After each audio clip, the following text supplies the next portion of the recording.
Imaginez, on est dans les années 50, Roswell vient de secouer l'Amérique et tout le monde parle de soucoupe volante. Alors des ingénieurs canadiens se disent: «Oh bah tiens, les soucoupes volantes, c'est l'avenir, on va en construire une vraie!»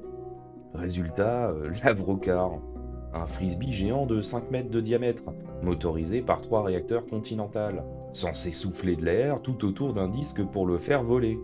Sur le papier, c'est magique. Décollage vertical, vitesse de 500 km/h, plafond de 3000 mètres, autonomie de 1600 km. Bref, ça devait remplacer l'hélico et l'avion à réaction, rien que ça. Dans la réalité, tout a été divisé par 10. La vitesse atteinte est de 56 km/h, l'autonomie est de 127 km, et le plafond opérationnel de 91 cm. Oui, même pas un mètre. Autrement dit, la première soucoupe volante homologuée par l'US Air Force est coincée au niveau des genoux. Et évidemment, dès qu'ils essayaient de monter plus haut, c'était le bordel.